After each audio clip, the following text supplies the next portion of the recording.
duniawi itu, materi kebendaan itu, ini adalah sebuah ujian. Materi kebendaan itu bersifat sementara. Yang siapapun ketika tidak lulus uji, ia akan tertipu dengan dunia seisinya itu. Beda sudut pandangnya.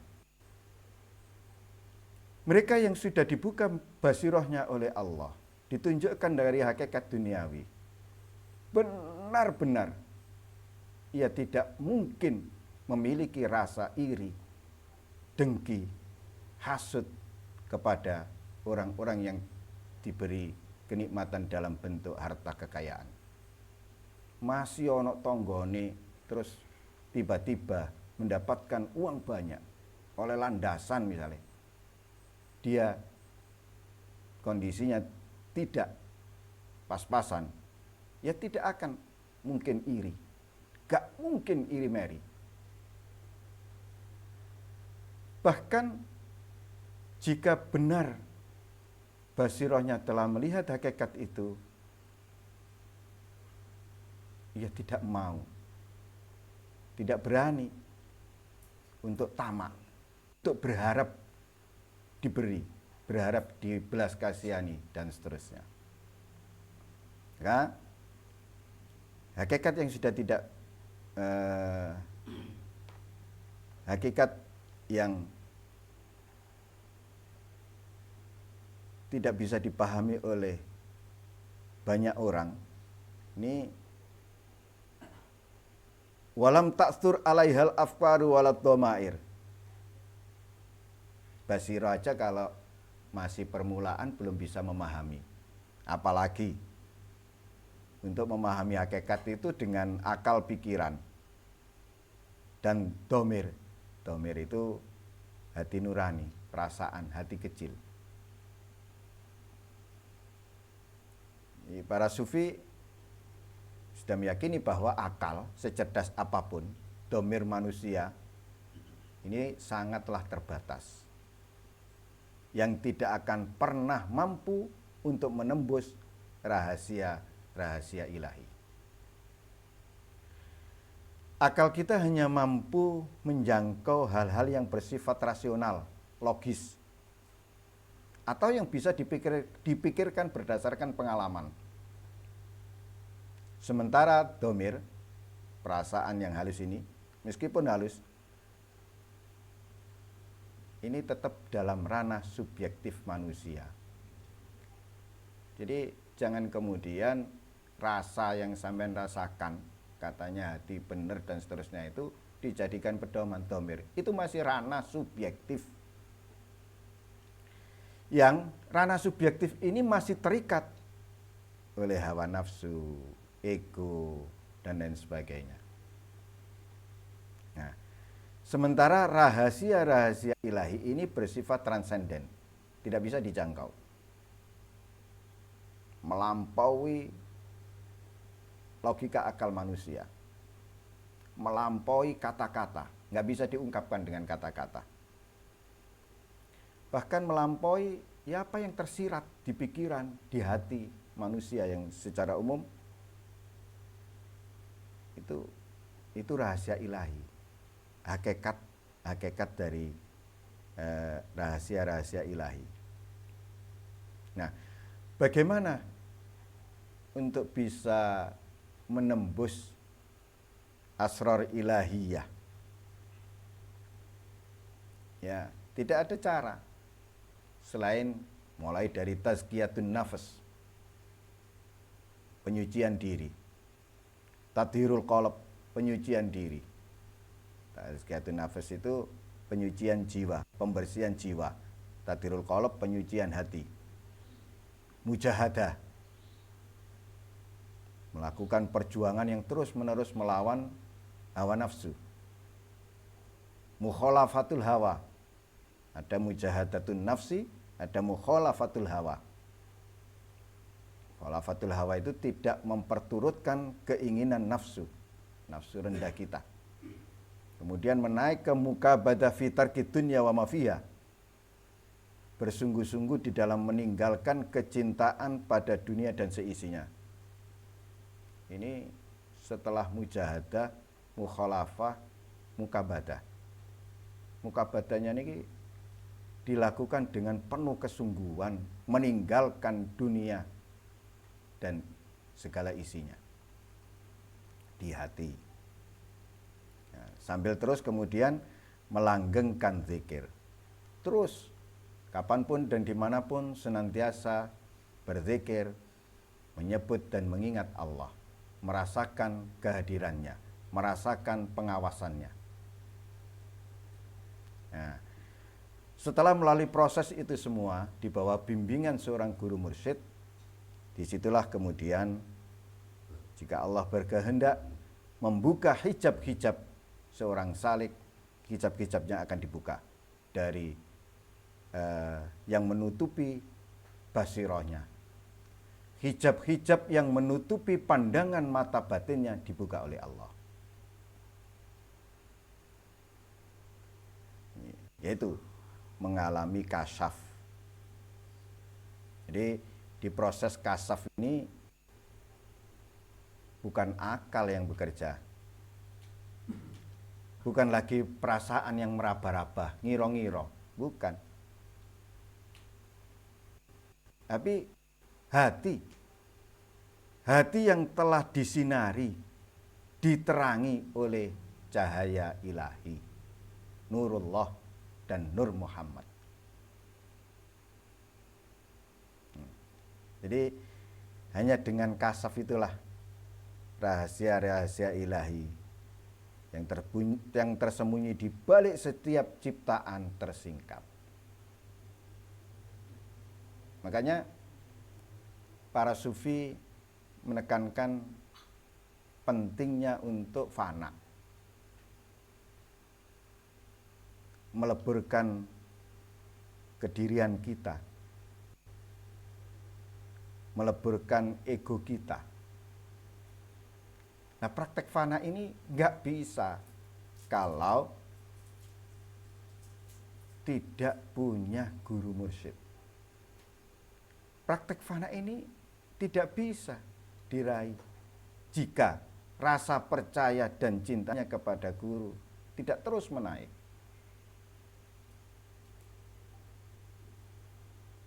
Sehingga ketika telah benar-benar fana, ini yang ada di dalam diri, jiwa seorang salik, seorang murid tersebut hanyalah kesadaran akan wujud Allah, sing ono mek Allah, yang kekal hanya Allah. Jadi kalau tidak melalui semua proses di atas, tidak mengalami fana, ya rahasia Allah tetap tersembunyi baginya.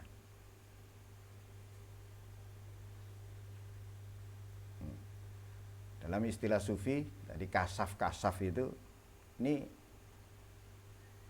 kasaf itu penyingkapan batin, ya, yang diberikan oleh Allah ke dalam hati hambanya. Jadi begitu batiniah, segala sesuatu yang menutupi batiniahnya, menutupi hatinya, mata hatinya, ini disingkapkan. Jika kemudian sudah disingkapkan, ia mampu melihat atau memahami realitas batiniah segala sesuatu. Jadi tidak bisa untuk memahami hakikat, ya, hakikat dari segala sesuatu itu melalui akal secerdas apapun tidak bisa, dilogikakan tidak bisa. Itu benar-benar ya pencerahan langsung dari Allah. Makanya di kalimatnya illa biwahbin ilahiyin wajudin rahmaniyin, itu semua bisa diraih kecuali orang tersebut mendapatkan anugerah ilahi dan kemurahan rohmani. Jadi kalau kata rohmani begitu, ini sifat kasih sayang Allah yang universal. Siapapun mendapatkan. Jadi semua pencapaian rohani, semua penyaksian hakikat-hakikat segala sesuatu, penyingkapan hijab, penyingkapan rahasia-rahasia ilahi, futuh, terbukanya mata hati, yang bisa diraih atau dari proses suluknya seorang salik, kemudian ia mampu mendapatkan itu semua. Ini murni fadl dari Allah. Ini murni anugerah dari Allah. Ini murni rahmat dari Allah. Siapapun, tidak ada yang meraih kedudukan rohani yang tinggi itu melalui proses pencapaiannya sendiri, tidak ada. Semuanya melalui wahbin ilahi wajudin rahmani, fadl dan rahmat Allah. Jadi jangan kemudian lantas merasa sudah mujahadah, sudah tirakat, sudah riyadhah, terus pasti mendapatkan itu. Enggak. Mujahadah, tirakat, riyadhah, suluk itu adalah sebab lahiriah. Siapa yang bersungguh-sungguh, kemudian Allah menghendaki, dipilih oleh Allah.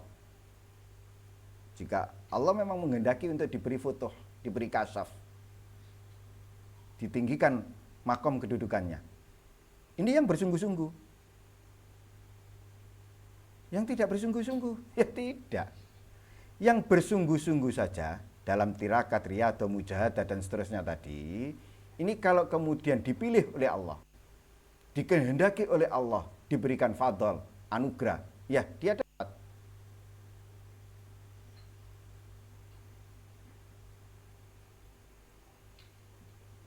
Nah, jika Allah kemudian tidak berkenan, ini sudah bersungguh-sungguh, sudah mujahadah, sudah tirakat, sudah riyadhah, kemudian Allah tidak menghendakinya untuk diberi futuh, dibuka hati ini, ia tetap tidak akan mampu menembus tirai dari rahasia-rahasia ilahi. Jadi meskipun seorang salik berusaha keras, berjuang dengan sungguh-sungguh, ini yang tidak boleh dilupakan adalah ia harus terus bersandar kepada fadl Allah, kepada wahbin ilahi wajudin rahmani. Jadi bukan berarti ini wis nek ngono gak usaha. Enggak. Usaha, perjuangan, mujahadah dan seterusnya itu penting. Itu harus dilakukan. Tapi ingatlah bahwa yang menentukan itu semua bukan dari usaha, mujahadah, tirakat, riyadhahnya, tapi murni kemurahan dan rahmat Allah. Murni wahbi ilahi dan judi rahmani.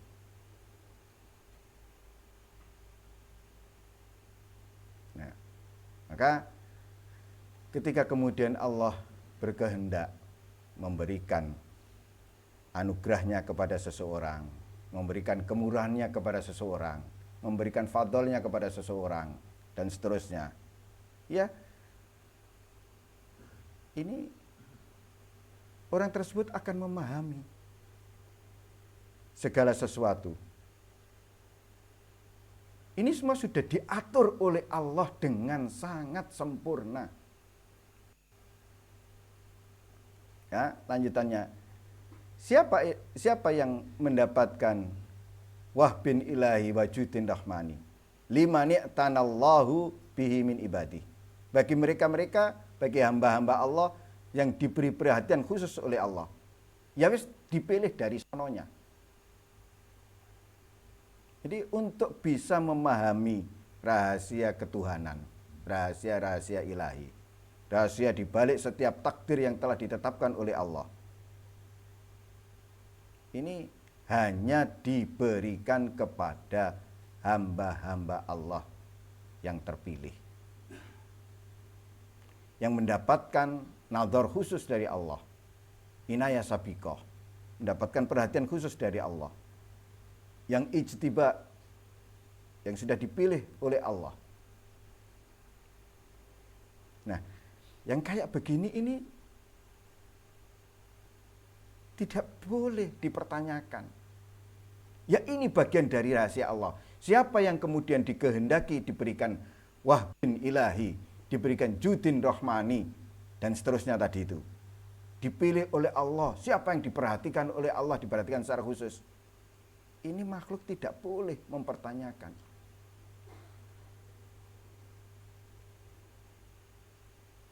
Karena masing-masing hamba itu ya porsinya sudah sendiri-sendiri. Ini berdasarkan hikmah Allah yang tidak terbatas. Saya teringat kaum Quraisy.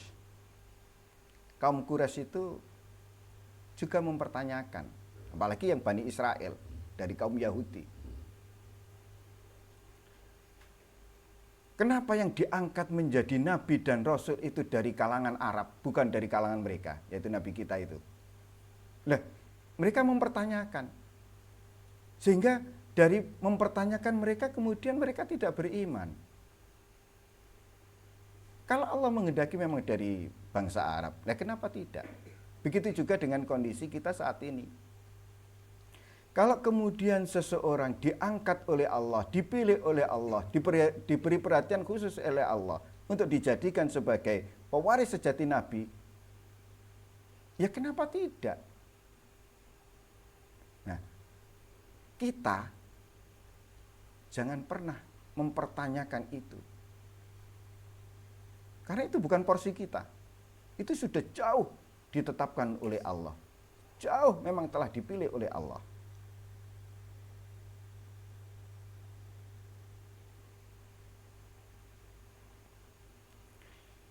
Hal-hal seperti ini jika kita kemudian memahami, ini bukan karena yang bersangkutan itu lebih hebat, yang bersangkutan itu lebih begini dan begitu, tidak. Ini murni Allah berkehendak memilihnya. Allah berkehendak untuk memberikan perhatian khusus kepadanya.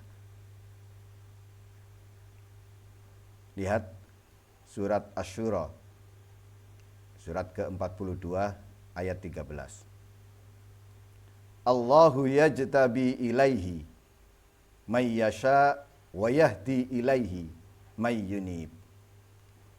Allah memilih siapa yang Dia kehendaki untuk mendekat kepadanya.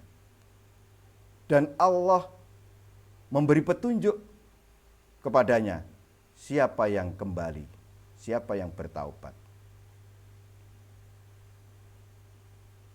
Jadi,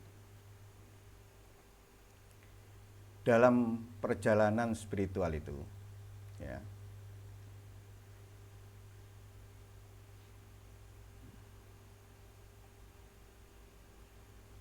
kita harus terus berupaya, memang kita harus terus berupaya melalui upaya mujahadah, ya, tirakat dan lain sebagainya.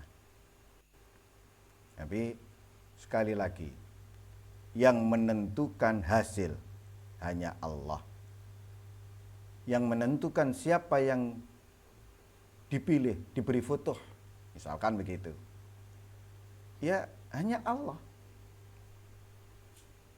Siapa yang kemudian di dalam proses mujahadahnya ini mendapatkan pengalaman-pengalaman spiritual yang luar biasa, ya siapa yang dikehendaki oleh Allah untuk itu.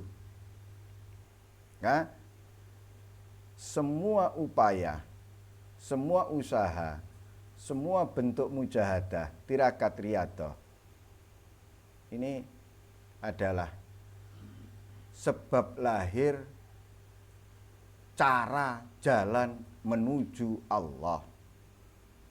Ya, semuanya itu adalah sebab lahiriah kita dalam proses melakukan perjalanan menuju mendekat ke hadirat Allah sedekat mungkin. Hasil akhirnya bukan bergantung pada usaha tersebut. hasil akhirnya ada pada Allah. Apakah ia dikehendaki, dipilih oleh Allah atau tidak? Tentu Allah dalam hal seperti itu penuh dengan hikmah, kebijaksanaan yang luar biasa, yang tidak terbatas. Misalkan gini, ada orang yang berjuang keras, mujahadahnya itu sudah bersungguh-sungguh. Kemudian dalam proses itu ia tidak mendapatkan hasil dari itu, dari upayanya itu. Ini Allah bermaksud menguji dia, menguji akan kesabarannya. Ya itu ujian sabarnya. Ya kalau gini, kalau yang kelihatan mata aja, sampean wis nyambut gawe gak leren, wesuk sampai sore sampai bengi sampai esuk maneh gak leren, gak sugih-sugih. Padahal kalau secara umum kudu sing nyambut gawe 2 jam ambek nyambut gawe 6 jam hasilnya gak podo. Nah, kok iki gak sugih-sugih? Nah bisa jadi ya disitulah Allah memberikan ujian kesabaran. Ojo terus usaha sing dirubah. Kesabarannya yang harus ditingkatkan. Ya macam-macam lah. Ada yang kemudian justru orang itu setelah talqin, setelah suluk, kemudian terus mulai tambah api, tapi justru mengalami berbagai masalah, musibah, cobaan dan lain sebagainya. Ya ini juga ada ujian, kesulitan, cobaan dalam beribadah itu ada. Budal nang masjid misalkan gitu. Ada banyak kisah itu, berangkat ke masjid mau sholat jamaah, di tengah jalan setan gudo dan lain sebagainya. Ada ujian di dalam beribadah itu. Nah dari sinilah kemudian seseorang ketika menyadari ya kuwabeh iki wis tinakdir dari Allah, semuanya berlandaskan dari kudrat dan iradah Allah, kuwabeh wis dikehendaki Allah, maka ketika mendapatkan hasil, ketika kemudian meraih pencapaian demi pencapaian makom spiritual, ini semata-mata bukan dari usaha si saliknya, semata-mata bukan karena tirakat riadonya si salik, tapi itu murni dari fadl Allah. Dari sinilah para sufi itu kemudian selalu rendah hati, selalu tawaduk, karena sufi, namanya sudah sufi itu sangat menyadari bahwa ia tidak akan mungkin sampai ke tingkat spiritual yang tinggi jika tidak dikehendaki oleh Allah, jika tidak mendapatkan perhatian khusus dari Allah, jika tidak dipilih oleh Allah. Ya, sama dengan kondisi kita. Kita harus bersyukur sesyukur-syukurnya. Kesadaran bahwa tidak semua orang mendapatkan hidayah khusus. Dan ketika seseorang mendapatkan hidayah khusus dari Allah, itu bukan karena usahanya, murni karena Allah menghendakinya. Allah memilihnya untuk diberi hidayah khusus. Jika kemudian yang bersangkutan tidak mensyukuri nikmat berupa hidayah khusus itu, yaitu dipertemukan dengan walian mursyida, ya niscaya suatu saat akan diambil. Nah, hal yang seperti ini yang sudah tampak nyata di kehidupan sehari-hari kita, ini wasabaqalahu dzalika fi hadrati isyati. Itu semua sudah ditetapkan oleh Allah di hadirat penyaksiannya. Si A ini nanti dipilih menjadi wali Allah, menjadi kekasih Allah. Si A ini mendapatkan hidayah khusus, dan seterusnya dan seterusnya. Si A ini kelihatannya seperti ini tapi terus begini, begitu dan seterusnya. Nah, hal yang seperti ini sudah ditetapkan oleh Allah untuk masing-masing hamba. Di mana? Fi hadrati isyadi, di hadirat penyaksiannya. Wis ket biyen mula. Jadi segala sesuatu termasuk takdir, rahasia-rahasia ketuhanan, keberadaan makhluk, peristiwa, kejadian, semuanya pada hakikatnya memang sudah berada dalam pengetahuan dan kehendak Allah. Sudah tersurat di alam azali. Sudah tersimpan di sisi Allah dan telah ditetapkan di dalam hadiratnya. Jadi sampean saat ini begini, ya, kondisinya begini, sebelum-sebelumnya begini dan seterusnya. Ini jauh sudah ditetapkan oleh Allah. Nah, kemudian hanya menunggu waktu bagi mereka yang kemudian memang dipilih oleh Allah, inayah sabiko dari sananya. Ini hanya menunggu waktu untuk kemudian ditingkapkan ya hijab-hijab, kemudian terus dipilih menjadi kekasihnya, seperti itu. Ya sama dengan kondisi kita ini.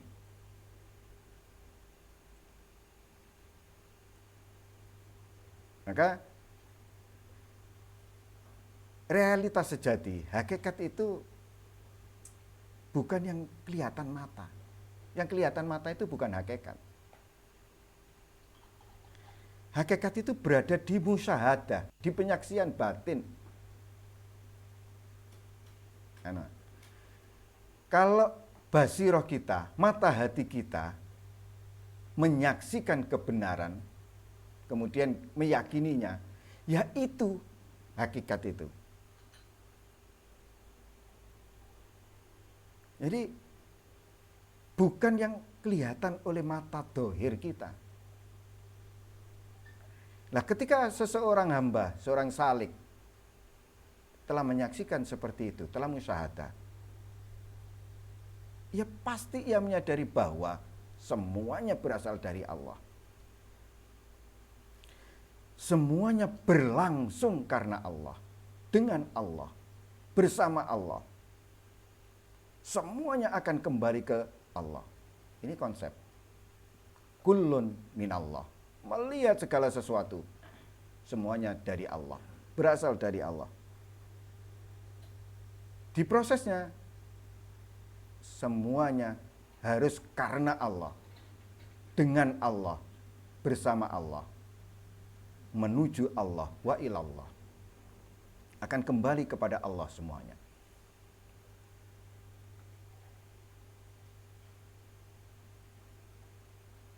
Jadi kalau sudah musyahadah itu melihat A sampai Z-nya, proses kehidupan ini, ya, ini fi hadra isyadi ini, oh, wis berjalan sesuai dengan yang sudah direncanakan. Oh, semuanya berjalan sesuai dengan yang sudah ditetapkan oleh Allah. Begitu mata hatinya. Ya, makanya mata hati sufi yang sudah musyahadah itu melihat seperti itu, diproses. Tidak melihat begini, tidak melihat kita diproses sekarang. Jadi tidak berhenti di saat ini. Tapi proses dari A sampai Z itu terlihat jelas. Dan semua peristiwa kejadian yang ada di alam semesta ini semuanya berjalan persis sebagaimana yang telah digariskan oleh Allah sejak zaman azali. Makanya sufi itu sudah tidak lagi melihat sebab akibat. Sudah tidak lagi melihat, oh sebabnya kaya itu harus kerja, sebabnya sehat itu harus berobat, dan seterusnya. Sudah tidak lagi melihat itu semua. Ia senantiasa melihatnya kepada musabbibul asbab, yang menyebabkan segala sebab.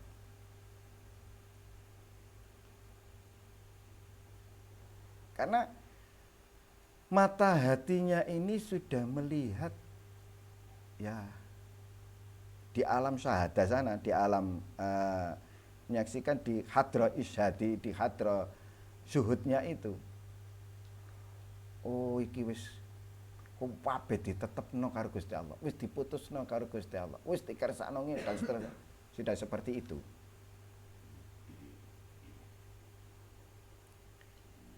Fa'alima hina a'lama. Nah, kalau sudah seperti itu maka seorang sufi itu ketika dia mengetahui apa yang Allah perlihatkan. Maksudnya gini. Dia kemudian jadi tahu. Taunya ini apa? Karena diberitahu, karena diperlihatkan oleh Allah, ditunjukkan oleh Allah. Awalnya tidak tahu. Ya melalui proses dan seterusnya tadi, kemudian dipilih oleh Allah, dibuka hijabnya dan seterusnya, diberi kasyaf, diberi futuh dan seterusnya. Nah, ini jadi kemudian mereka menjadi tahu.